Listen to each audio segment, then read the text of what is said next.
मंत्री महोदय श्री कैलाश विजयवर्गीय जी, आदरणीय देवी सज्जनों, जलगंगा संवर्धन अभियान की शुरुआत माननीय मुख्यमंत्री जी ने कर कमलों से पुण्य सलिला बेतवा के उद्गम स्थल से की थी। आज पहला बड़ा आयोजन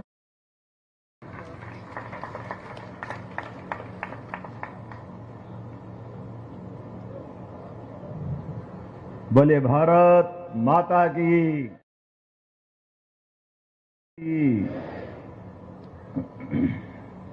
मंच पर विराजमान विस्तार से कही हमारे यशस्वी मंत्री, हमारे वरिष्ठ नेता, स्थानीय शासन मंत्री माननीय कैलाश जी भाई साहब, इस मंच पर ही विराजमान हमारे मंत्री द्वय श्रीमान विश्वास सारंग जी, हमारी अपनी लोकप्रिय नेता और तीन मंत्री हैं, अपन दो क्यों कर रहे हैं? तो ये प्रतिभा भागरी जी भी है ना, कृष्णा भाभी। जोरदार तालियां कृष्णा भाभी के लिए, श्रीमती कृष्णा गौर जी और श्रीमती प्रतिभा भागरी जी के लिए। आप राज्य मंत्री हैं, जोरदार तालियां बजाओ। सतना से आती हैं और कल ही डंका बजाया सतना में भी, सारे के सारे पूरे प्रदेश के अंदर। इस अवसर पर हमारे वरिष्ठ नेता प्रोटेम स्पीकर की बहुत अच्छी भूमिका निभा चुके हैं हमारे नेता माननीय रामेश्वर शर्मा जी। जोरदार तालियां विधायक जी के लिए। माफ करना, लखपति हमारे बीच और 5 लाख पर लखपति आलोक भाई के लिए जोरदार तालियां बजाओ भैया, जोरदार तालियां। आलोक भाई एक एक करके सारे हिसाब चूकते कर दिया आपने, क्या घुमा के मारा है, आनंद आ गया। इस अवसर पर माननीय भगवान दास सबनानी जी, हमारे महामंत्री प्रदेश के और वरिष्ठ नेता, हमारी महापौर श्रीमती मालती राय जी, अभिनंदन करें। ताली बजाओ तो कस के बजाओ भाई, कंजूसी मत करो। यहाँ के सभापति किशन सूर्यवंशी जी, उनके लिए भी अभिनंदन है।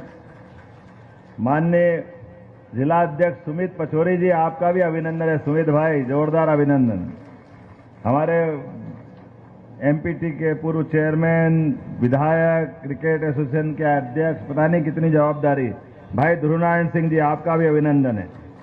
और युवा मोर्चा के समय से अपनी एक विशेष पहचान बनाने वाले भाई राहुल कोठारी जी, कहाँ है राहुल भाई? जोरदार राहुल जी के लिए। श्रीमती सीमा सिंह जी, आपका भी अभिनंदन है, जोरदार तालियां संभागी। और हमारे सारे मंच के लिए एक बार जोरदार अभिनंदन कर दो। नाम तो बहुत सारे हैं, वैसे ही मैं विलंब से हूं और मुझे दिल्ली निकलना है तुरंत, तो मैं उम्मीद कर रहा हूं कि जिस प्रकार का ये हमारा आयोजन है, ये परमात्मा की दया है। हमारी सृष्टि की रचना के साथ भारत वो देश है जिसने प्रकृति के साथ तालमेल मिलाते हुए चर अचर सबके बीच एक तालमेल की संतुलन बनाने का काम किया। और ऋषि मुनियों के माध्यम से हमने कभी भी किसी में अंतर नहीं किया। हमने जल में भी जीव देखा, वनस्पति में जीव देखा। ये जो पंच तत्वों का महाभूत तत्व, इसलिए वेद में कहा यत पिंडे तत् ब्रह्मांडे, जैसा पिंड हमारा है यही ब्रह्मांड में है, इसमें दोनों में कोई अंतर नहीं। हम अपने ब्रह्मांड को समझने जाएं या अपने पिंड को समझ लें, ये सारी की सारी सृष्टि की रचना एक जैसी है। इसीलिए आपकी जानकारी के लिए बता दें कि हमारे इस सृष्टि के अंदर जल की महत्ता क्या है। पृथ्वी पे भी जल की बात करें अगर, तो हमारी 70% से ज्यादा मात्रा में पृथ्वी पे जल उपलब्ध है। केवल 30% के आसपास हमारी पृथ्वी की वर्तमान की अवस्था, जहां हम अपने इस संसार को देखते हैं। और इसी के साथ साथ जल में भी जीव है, जल भी मरता है। आप अपने घर के अंदर लाके कोई जल रख लो सीसी में, महीने 2 महीने बाद उसकी क्या स्थिति बनेगी बताने की जरूरत नहीं। और जिस कुएं में आए रहेगी वहां का जल जिंदा रहेगा, अर्थात उसकी ऑक्सीजन की जो परंपरा है, ये जल की लहरें जो तरंगे आती है, ये इनके सांस लेने की गति के समान है। ये नदी की संरचनाएं पृथ्वी की धमनियों की तरह, जो रक्त का प्रवाह हमारे शरीर के अंदर रक्त का जैसे प्रवाह होता है, ऐसे इस पृथ्वी को जीवंत रखने के लिए नदी की रचनाएं, ये तालाब, पोखर, बावड़ियां, ये हमारे लिए प्रकृति का वो दर्शन दिखाती है जिसकी आवश्यकता पड़ती है। और ये जहां कार्यक्रम हो रहा है, इसीलिए हमारे लिए अलग अलग जो त्योहार है, उन त्योहारों का भी अपने ऋतुओं के साथ महत्व है। इनको मन मर्जी से नहीं कर लिया गया। जिस त्योहार का जिस ऋतु के साथ संबंध आएगा, हमारी सारी व्रत त्योहार पर्व उसी प्रकार से मनाए जाते हैं। अब ये आप कितना सुंदर अपना दर्शन है, ग्रीष्म ऋतु में गंगा दशमी मनेगी, और गंगा दशमी मनने का मतलब है कि गंगा वो नदी है जो हमारी अधिकांश नदियों को अपने में समाहित करके अंततः गंगा सागर में जाके विलीन होती है। ये अपनी एक उनकी अपनी भागीरथ जी की तपस्या का प्रताप हो सकती है, लेकिन भागीरथ जी की तपस्या के अलावा भी आज हमारे सबके लिए भी प्रेरणा के पुंज है। इसलिए गंगा दशमी का मौका जब आता है तो वैशाख माह से ज्येष्ठ माह की तरफ ही बढ़ते हुए आता है, और ज्येष्ठ माह मतलब गर्मी का एकदम चरम नौतपा भी निकल जाएगा।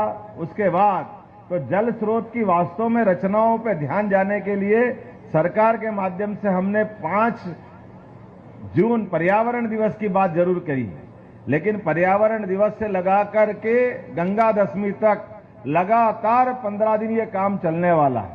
और इसके बाद हरियाली अमावस्या का हमारा दूसरा कार्यक्रम चालू होगा, जिसमें हम पौधारोपण का काम चालू करेंगे। मुझे इस बात की प्रसन्नता है कि आज गंगा दशमी के लेकर के हमने 15 दिन का अभियान चला दिया, और ये जो गंगा दशमी है कितना अद्भुत संयोग है।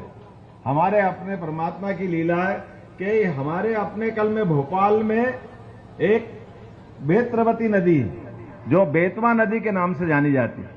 तो ग्रामीण निकाय में ग्रामीण मंत्रालय के माध्यम से तय किया कि मध्य प्रदेश में 212 नदियां हैं, और अभी ऐसी 212 नदियां जिनको लिस्टेड किया गया है, उसमें से बड़ी बड़ी नदियों की सूची बनाए तो 10 बड़ी नदी में बेतवा भी एक नदी आती है। और इनकी अपनी धाराओं की दिशा अगर देखें तो अपने मध्य प्रदेश तो ये नदियों का एक तरह से ये केंद्र बिंदु है, ये राजधानी बोल सकते हैं अपनी, जहां से हमको मालूम है एक नदी विपरीत दिशा में जाएगी, नर्मदा जी जाएगी पश्चिम दिशा की तरफ एकदम, जब बाकी नदियां उत्तर और गंगा जी जाएगी पूरब, तो वो जाएगी पश्चिम। कोई नदी भारत की ऐसी नहीं है जो पश्चिम में अपना सागर में मिलन करती है। और एकमात्र नदी कुंवारी नदी भी बोलते हैं। हमारे पास ताप्ती नदी भी है। ताप्ती वो नदी है जो सीधे सीधे हमारे लिए दक्षिण दिशा की तरफ बढ़ती, महाराष्ट्र से होते हुए मद्रास के पास से दक्षिण की तरफ जाएगी। एक नदी हमारे सामने बेतवा है जो अंततः, जैसे मैंने कहा, ये गंगा बेसिन की नदियां हैं जो सीधे सीधे गंगा में मिलेगी। बेतवा भी यहां से निकलती हुए आगे जाकर के केन बेतवा का बड़ा प्रोजेक्ट, माननीय मोदी जी के लिए तालियां बजाओ जिनने बहुत बड़ा प्रोजेक्ट हमको मंजूर किया, और यह विश्व का पहला प्रोजेक्ट है नदी जोड़ो अभियान के माध्यम से। 2 नदियों का मिलन, नदी से नदी को जिंदा करने की रचना अटल बिहारी जी वाजपेयी जी के समय कल्पना की गई थी, और यशस्वी प्रधानमंत्री ने उसको साकार रूप दिया। और कितना बड़ा कलेजा है ये सरकार मोदी जी की जनता इसलिए नहीं बनवाती है। हमारे ऐसे कहा जाए कि नदी से नदी जोड़ लो तो 45,000 करोड़ रुपए का हमारा और 45,000 करोड़ का उत्तर प्रदेश का, ये 90,000 करोड़ आए कहां से? लेकिन ये यशस्वी प्रधानमंत्री है, इनने 1 लाख करोड़ की व्यवस्था कर दी कि आप नदी से नदी अभियान जोड़ो, मैं पैसे की व्यवस्था करूंगा। और इसका बदले में होगा क्या? हमारा बुंदेलखंड का वो पूरा इलाका जो वीरता, धीरता, अलग अलग पराक्रम पुरुषार्थ से तो अपनी जीवन भर की पहचान बनाता है, जो मुगलों के काल में भी कभी गुलाम नहीं हुआ, जिसकी स्वतंत्र सत्ता अपने को आज तक ललायित करती है। खजुराहो के मंदिर हमारी स्थापत्य कला के नमूने बन करके आते हैं, लेकिन उस अद्वितीय स्थान को रखने के लिए जो जरूरी है जीवन का, वहां पर पानी की कमी के कारण से जीवन भीषण कठिनाई में है। मुझे इस बात की प्रसन्नता, इस बात का दर्द माननीय मोदी जी ने महसूस किया, और बुंदेलखंड का दोनों इलाका, उत्तर प्रदेश और मध्य प्रदेश वाला, अब ये पानी से सरसब्ज होगा। आने वाले समय में इसका लाभ हम सब उठाएंगे, जिसके माध्यम से हमारी जिंदगी अलग प्रकार से अपनी यात्रा प्रारंभ करेगी। एक बड़ी योजना और पीकेसी, पार्वती काली सिंध चंबल योजना, ये भी हमारी नर्मदा गंगा बेसिन की नदियां हैं। अंततः जाकर के चंबल हमारी जमुना में मिलती है, जमुना गंगा में मिलती है, और गंगा गंगा सागर तक जाती है। तो उत्तर, दक्षिण, पूर्व, पश्चिम चारों तरफ से नदियां निकल के चारों दिशा में हमारे यहाँ से निकलती है। और इस अभियान के माध्यम से केवल नदियां नहीं तो हमारे अपने सारे जल स्रोत, क्योंकि हम जब कहते हैं जल ही जीवन है तो हमारा ध्यान वही जाना चाहिए। इसलिए अब भोपाल में भोपाल के लिए क्या कहावत है, तालों में ताल भोपाल बाकी सब तलैया। कितनी सुंदर संस्कृति है भोपाल की। जैसे अलग अलग नदियों की धारा मिलकर के गंगा सागर में मिला करके गंगा सागर बना देती है, ऐसे भोपाल में भी अलग अलग जिलों के आकर के विभिन्न प्रकार की संस्कृति और पूरे देश की संस्कृति के लोगों ने आकर के ये 60-70 साल में भोपाल को एक राजधानी का स्वरूप तो दिया ही दिया ही, ये भिन्न भिन्न संस्कृति को एकीकृत भाव से लेकर के इतनी उदात्त संस्कृति सबको समाहित करने की ताकत जैसे भोपाल के बड़े तालाब छोटे तालाब में है, ऐसे मध्य प्रदेश की राजधानी भोपाल का अपना नेचर भी है। इसलिए भोपाल वालों को भी प्रणाम करता हूं और आप सबको बधाई देता हूं। आज सच्चे अर्थों में हमको मालूम है कल तक आचार संहिता थी, इसलिए सरकारी कार्यक्रम में हमारी थोड़े हाथ बंधे थे। अब ये निर्वाचन की सारी प्रक्रिया पूरी हुई तो आज से एक तरह से हमने अपना संकल्प लिया और वो संकल्प अब आगे बढ़ेगा। आज मैं इस अवसर पर एक और जानकारी देना चाहूंगा। यहाँ के वृक्षारोपण या साफ सफाई के बाद अपने अपने वार्ड के अंदर भी अपने आसपास के बावड़ी, कुआं, तालाब, पोखर, झरना, जहां भी जल के स्रोत है उसकी लगातार हमको चिंता करना है और वहीं वृक्षारोपण की संभावना देख लेना है। जैसे इंदौर में 51 लाख का एक दिन का लक्ष्य माननीय कैलाश जी भाई साहब ने इंदौर के लिए लिया है। हमने प्रदेश के लिए 5.5 करोड़ पौधे का लक्ष्य लिया है। वो आपके माध्यम से पूरे प्रदेश के अंदर वृक्षारोपण का एक पौधारोपण का बड़ा कार्यक्रम होगा। मैं उम्मीद करता हूं आज के इस कार्यक्रम के माध्यम से हमारा जो मूल उद्देश्य है उसकी पूर्ति होगी और इसके बाद में भी ये कार्यक्रम अंत नहीं होगा। 15 के बाद भी लगातार हमारी सभी स्थानीय संस्थाएं इसके बारे में चिंता करती रहेगी। एक अच्छे आयोजन के लिए नगर निगम भोपाल को मैं महापौर जी को बधाई देता हूं कि आपके माध्यम से भोपाल का ये सुंदर आयोजन हो चुका है। मैं एक बार सभी यहाँ से जुड़े हुए बंधुओं का, क्योंकि ये जल क्रीड़ा वाला नया एक विभाग भी है, मैं समझ सकता हूँ कि पिछली बार हमने एक उज्जैन में बोट क्लब बनाया था, शायद इंदौर में भी बना है ना, वो अपना रामसर साइट के ऊपर।